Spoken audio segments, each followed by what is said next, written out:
Dans l'épisode précédent, nous avons parlé du concept d'attitude, de son interaction avec le comportement et de la communication persuasive. Dans cet épisode, nous allons étudier les modèles, les théories qui se sont succédés afin d'expliquer le fonctionnement de la communication persuasive. Nous verrons qu'au fur et à mesure du temps, les chercheurs ont de plus en plus pris en compte la personne qui reçoit le message au cours d'une communication persuasive.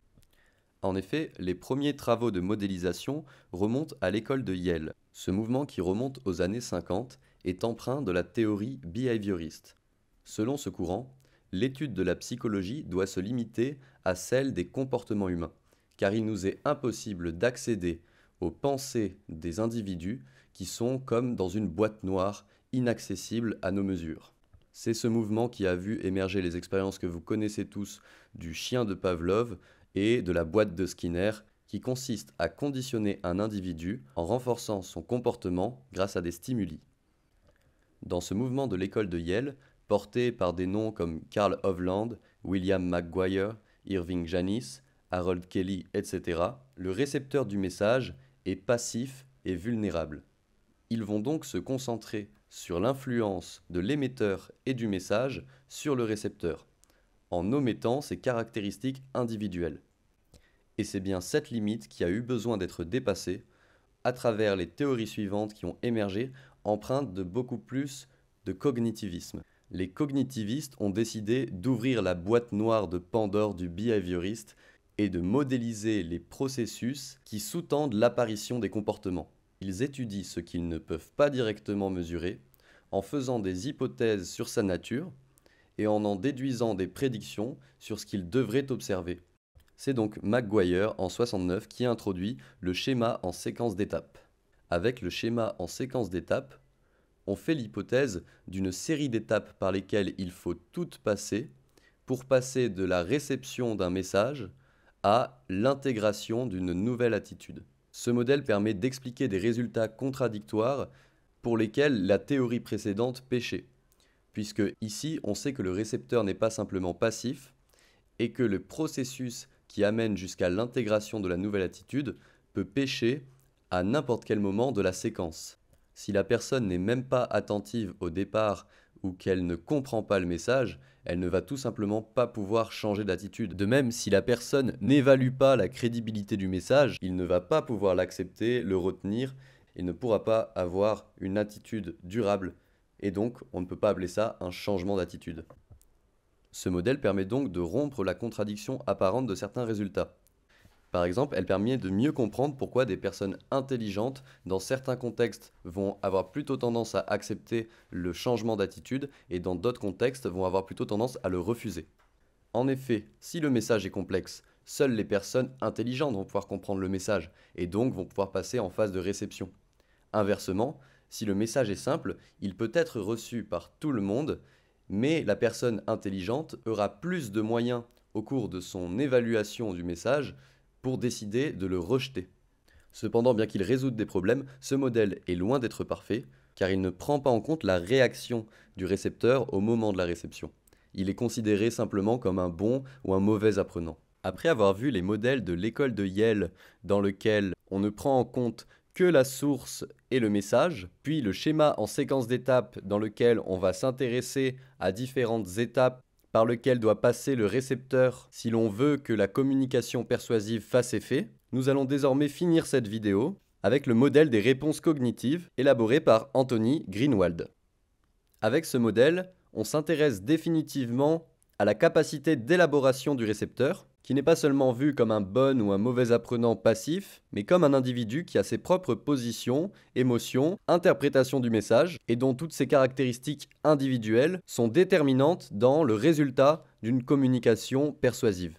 Avant tout, il faut définir ce qu'est une réponse cognitive. La définition que nous fournissent Petty et Cacioppo est qu'une réponse cognitive est une unité d'information en rapport avec un objet ou un thème, résultat du traitement cognitif. Autrement dit, lorsqu'un sujet est exposé à la représentation d'un objet ou d'un thème, que ce soit à travers une communication qu'il reçoit ou à travers un dialogue interne, cette personne va produire par la pensée de nouvelles représentations, conscience de ses émotions, etc. Et c'est ce bloc d'informations qu'on appelle unité d'information. Elle est directement issue du travail mental produit par le sujet. C'est ce qu'on appelle le traitement cognitif. Et donc pour le dire encore plus simplement, une fois qu'on a compris ça, une réponse cognitive, c'est tout simplement le résultat d'un traitement cognitif. Si par exemple, on me dit que le fifisme est la religion qui va m'apporter toutes les réponses à mon existence, ma réponse cognitive sera constituée de toutes les raisons qui font que je suis d'accord ou pas d'accord avec cette affirmation, qui dépendent, eux, de mon histoire, de l'élaboration des arguments de mon interlocuteur, à quel point est-ce qu'ils m'auront parlé ou non, de l'état émotionnel dans lequel me met le fait d'avoir réfléchi à cette affirmation, etc. On peut dire que ma réponse cognitive, c'est tout mon contenu mental orienté vers un objet. On voit bien qu'en mettant au centre d'un modèle cette question de réponse cognitive, on change fondamentalement de paradigme, puisque tout un tas de questions sont appelées pour comprendre quelle est la nature de ces réponses cognitives, quel est le rapport entre toutes les réponses cognitives que je fournis par rapport à un objet, un thème, un message, et l'influence que cela va avoir sur mon attitude, mon comportement, etc. Autrement dit, dans ce modèle, le récepteur est pleinement actif, ses réponses sont motivées, et il ne fournira pas le même effort intellectuel à traiter un message en fonction de la thématique et de la position défendue. Si on vous parle d'un sujet qui ne vous intéresse aucunement, vous n'aurez pas une grande motivation à fournir des efforts pour comprendre le message, vous ne rechercherez pas à vous opposer forcément à la position de votre interlocuteur. Alors que si, au contraire, on touche des valeurs qui vous sont chères, vous risquez non seulement d'être spécialement attentif et sensible à la position de votre interlocuteur. S'il défend une opinion égale à la vôtre, vous serez sûrement satisfait et vous aurez envie d'approfondir la question avec lui. S'il défend une opinion opposée à la vôtre, vous risquez fortement de vouloir débattre et de vous opposer à sa position. Autrement dit, plus votre attitude initiale est forte en termes d'intensité vis-à-vis de l'objet social, du sujet, de la thématique qui est invoquée, plus vous produirez de réponses cognitives. Donc c'est très bien, on sait qu'il faut s'intéresser à l'élaboration cognitive, au traitement que produisent les récepteurs, mais alors comment fait-on ? On va passer par des protocoles expérimentaux particuliers qui emploient la méthode du listage de pensée, puisqu'ici on veut vraiment avoir accès à la subjectivité du sujet. Nous ne sommes plus dans le behaviorisme, nous ne regardons plus que le comportement, nous devons appeler au témoignage des participants aux études pour comprendre ce qu'il se passe dans leur esprit. Ils vont donc lister toutes ces pensées qu'ils ont face à l'objet, au thème, et les chercheurs qui formeront un jury pourront les catégoriser. Il ne s'agit pas ici d'un jury qui vous diront s'ils vous veulent dans leur équipe, mais d'un ensemble de chercheurs qui vont classifier indépendamment les pensées des sujets afin de s'assurer qu'il y ait un consensus dans la classification.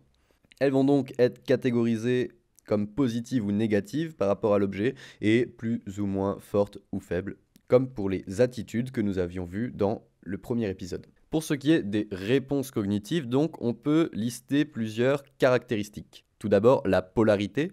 Est-ce que la personne est favorable, défavorable, neutre par rapport à ce message ? Ensuite, le degré de confiance. Quand on dit degré de confiance, on parle de degré de confiance en ses propres réponses cognitives. Par exemple, si vous vous baladez avec un ami dans une ville qu'aucun de vous deux ne connaît bien et que vous vous demandez s'il faut tourner à droite ou à gauche, eh bien, il est probable que vous fassiez une proposition, mais qu'en même temps, vous sentiez que celle-ci n'est pas aussi fiable que si vous étiez dans la ville où vous habitez. On peut donc produire une pensée, produire une réponse cognitive, sans pour autant accorder une grande confiance dans celle-ci. Troisième caractéristique, l'origine de cette réponse cognitive. Pour qu'une idée, une pensée ou une position vous arrive à l'esprit, cela peut venir de différentes sources. Vous pouvez tout simplement lire quelque chose et ce que vous venez de lire résonne en vous comme si vous vous appropriez cette idée. Mais vous avez bien conscience que l'origine de l'idée qui vous a traversé, c'est ce que vous venez de lire. On appelle ça une pensée reflet. Au contraire, vous pouvez avoir une idée qui vous traverse l'esprit qui vient en réaction au message qui vous est diffusé. Il peut s'agir d'approfondir le message, de contre-argumenter. Peu importe, c'est une pensée commentaire. Enfin, une quatrième caractéristique que nous pouvons citer pour ces réponses cognitives, c'est la cible. Vers quel objet est orientée cette réponse cognitive ?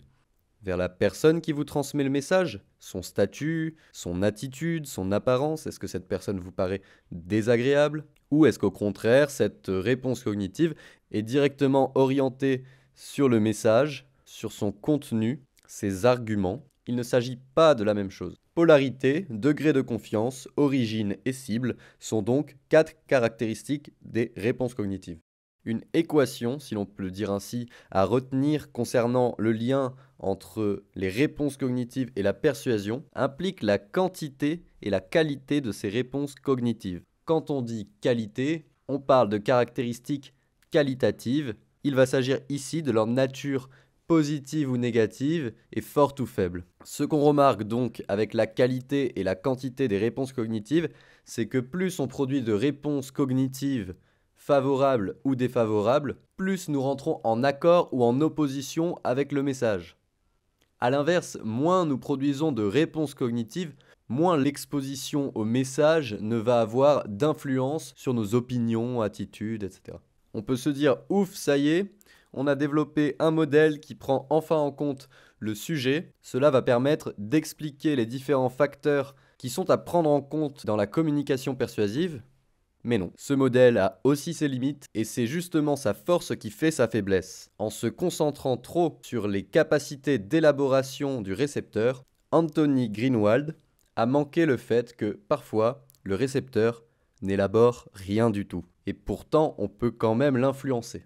Et ce sera le contenu de nos prochains épisodes où nous verrons de nouveaux modèles qui essayent d'intégrer les théories qui étaient plus ciblées sur le message et la source, ainsi que celles qui étaient plus ciblées sur le récepteur, mettant en évidence 2 voies de traitement par lesquelles on peut passer pour qu'un message soit persuasif. Merci d'avoir regardé cette vidéo.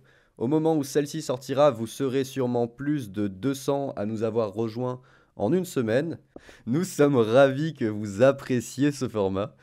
Alors pour nous soutenir, lâchez des commentaires, envoyez des pouces bleus, abonnez-vous et partagez cette vidéo. Et vous pouvez être sûr que Prise de Notes sera encore là longtemps. Bonne chance à tous!